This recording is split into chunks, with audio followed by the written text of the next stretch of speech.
back sa ating channel na It's a Trap. So ito yung ating pinropagate na mga mga Droseras. So ngayon nagpaplano lang mag-propagate kasi halos maubos na yung Drosera filiformis red, typical. So paubos na, so kailangan natin mag-propagate. So nakita ko habang tinititigan ko to, may tira-tira pang mga peste, pero mamamatay yan kasi nilagyan ko na to ng pesticides. So ngayon ang pag may mga plants talaga na habulin ng peste, isa na dyan yung Sarracenia. Kaya pansin nyo, puro Venus flytrap tayo kasi matibay yung Venus flytrap, ayaw kapitan ng aphids. Pero itong mga Droseras na to and Sarracenias, ewan ko, gustong gusto nila yan. Kaya bihira ako mag-alaga ng mga to. Ngayon kailangan na natin magdagdag rin ng mga halaman dito, kaya isipan natin, why not, subukan natin, pero ayan, at ngayon ay magpo-propagate nga tayo ng filiformis. So kunin natin, at may nagme-message sa akin habang nire-record ko to yung mga okage nung mga unang panahon na nag-uumpisa pa lang tayo sa carnivorous plant. Nagme-message sila, nakikita nila kasing dumadami na naman at gumaganda yung community ng carnivorous plant. Sabi, sir, gusto ko nang bumalik. Sabi, hindi bumalik ka. Ayan, so pababalikin natin pa ngayon. Kasi etong mga to, masisipag tawag dito, yung nagdi-display sa mga mall, tsaka sumasali sa competition, gumagawa ng polidarium, pati yung sa aquarium. Yan. At hindi lang sumasali, yung mga champion to mga to. Ayan. At nung panahon na yun, sa akin sila kumukuha ng pang-resell nila ng mga carnivorous plant. Kasi focus sila sa design, ako sa halaman. So ayan, ito yung ating Drosera filiformis traki. Kung naalala nyo, galing to sa ilang plants. Galing to sa dalawang mother plant na kasing lalaki ng ganyan lang kalalaki. Ngayon, napakarami na nila, pero hindi pa yan ganyang karami dahil napakarami na rin nabawas. Kung nakikita nyo yung uka-uka na yan, sinyalis yan ng mga nakuha natin sa kanila dati. So pinagsama natin yung filiformis and Anglica, kasi yung Anglica naman galing sa isa lang na palaman yan.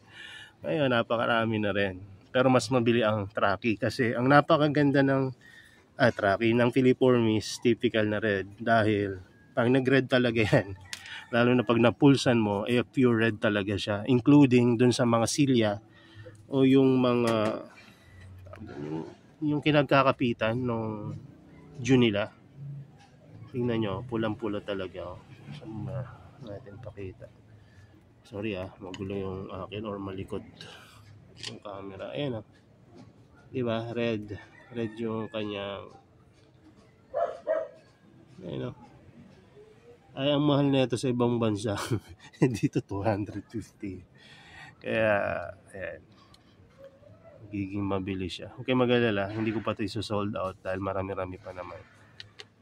Ang imamarder rin lang natin, hindi naman talaga imamarder, kung ang babawasan lang natin ng silya ay mga 2 rin. Tapos dito na lang natin ilagay. Meron tayo ditong mga extra space ito, may mga paso dito or trays na walang tanim, dahil ito yung mga kinuhaan natin ng mga rear natin ng mga Venus flytrap, tapos nilipat natin sa ibang tray. So ito ngayon nabakante yung tray natin at may extra room rin tayo na recycle, which is tubuan ng mga filiformis na typical na red. Alam nyo ba, mas mabili ang red kesa dun sa traki na mas rare para sa akin. Yun, mas maganda nga yun pero mas maraming trip sa red talaga, makulay. So, tanim na natin dito. Tapos mag water propagation na rin tayo. Tingnan natin kung maganda rin siya sa water propagation. So, mag-ano tayo dito. Magbawas tayo ng mga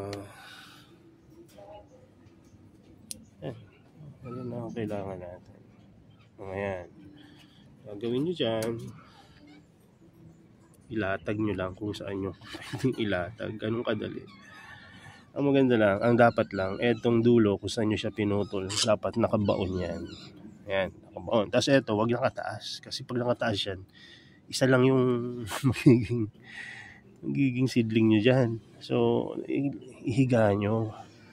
Tapos ilabas nyo lang yung konting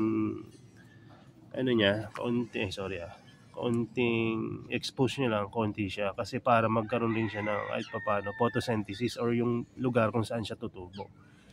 Ganyan lang, napakadali lang. No? Ginawa na natin to dati, pero i-ano ko lang sa inyo ulit, i-share ko lang sa inyo ulit. Tapos napapansin ko pa lang ngayon yung trapy, parang nagdo-dormant. Kung ano, nag-ano siya, yung umiikot, no?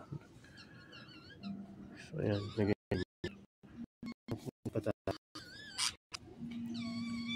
ang maganda dito, napakabilis lang nito dumami. Lalo na pagka nasa lilim. Pag nasa initan siya, ilan lang yung leaves niya. So, ang technique, lagay nyo sa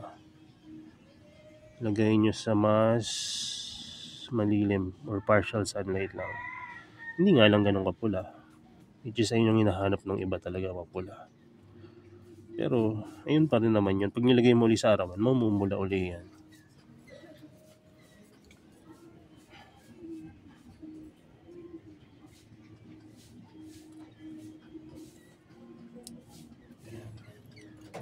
So, isang ano lang.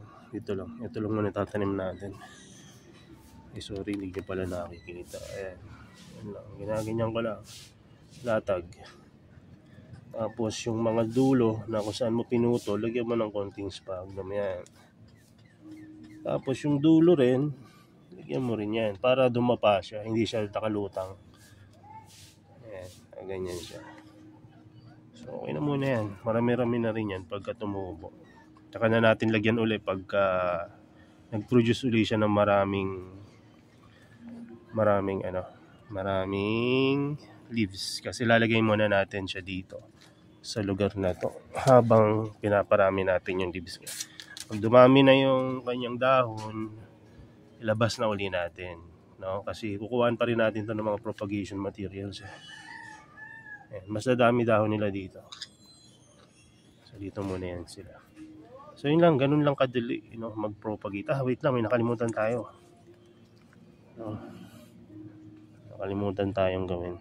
Kukuha tayo ng propagation or leaf pullings, leaf cuttings, at ilalagay natin doon sa tubig. Ayan. Pa tayo ng konti. Marami-rami.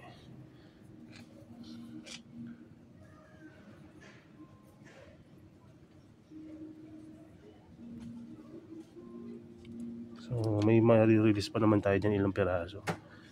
So, ayan. Ito, ilagay natin sa tubig to.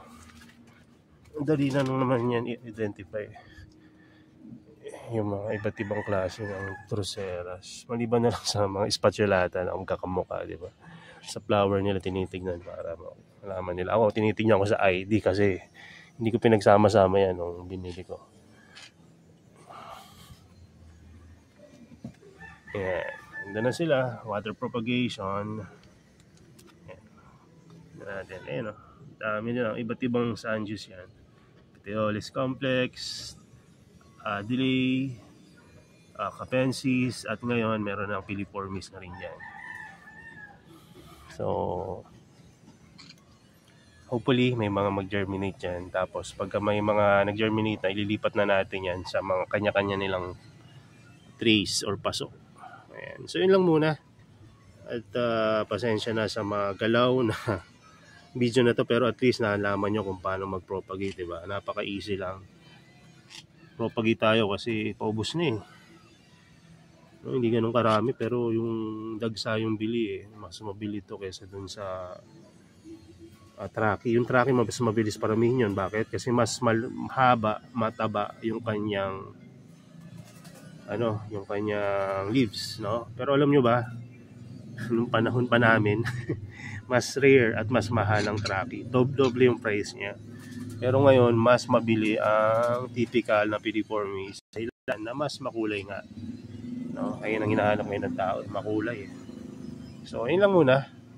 At ngayon, sa tingin ko magpo-propagate ako habang hinihintay ko yung mga paparating na mga order natin ng mga bagong cultivar ng Venus flytrap. No? Paisa-isa ng malaragdagan yung mga natin, Venus flytrap, tapos meron din tayong pingikula, no? Yung mga kakaiba, gypsy cola, tapos pingikula Florian, at yung isa pang pula, kalimutan ko la, Morador. Ayan. So magagandang pingikula yan since nakukuha natin paano pag-aalaga. Ayan. So magkano na tayo? Propagate tayo yan. Tapos ito pala, yung lagi ko nahuhuli. Yung ano to Ito, anong klase kayang insekto to? Pinapakain ko to sa Pinapakain ko siya sa Helianthera. Nangahangat sakit kaya manggat nito. Or natutusok ako. Parang higad siya na mabilis. Ano nyo nga kung anong klaseng insekto to.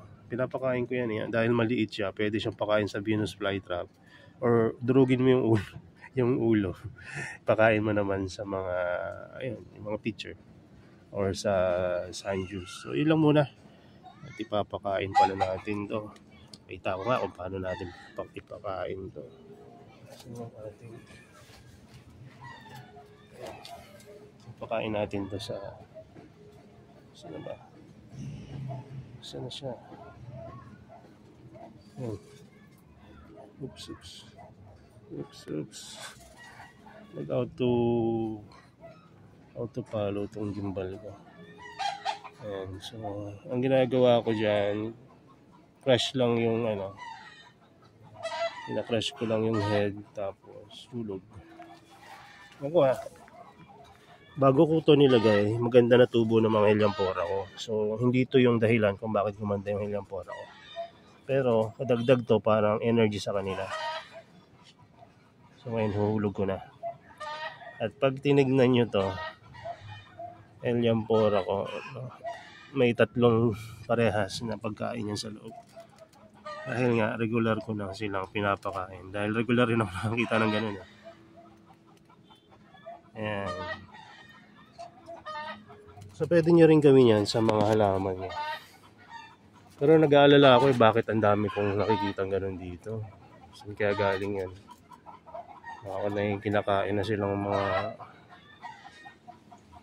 may kinakain na silang mga dito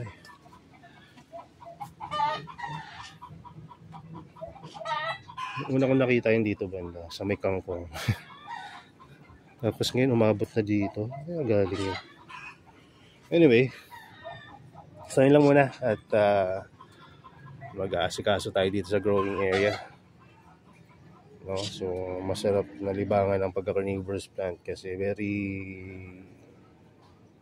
unique, no? Yung mga plants. Tapos nakakatuwa dahil marami rin nakaka-appreciate kahit yung mga hindi nag-aalaga ng carnivorous plant pag nakita nila yung mga plants mo.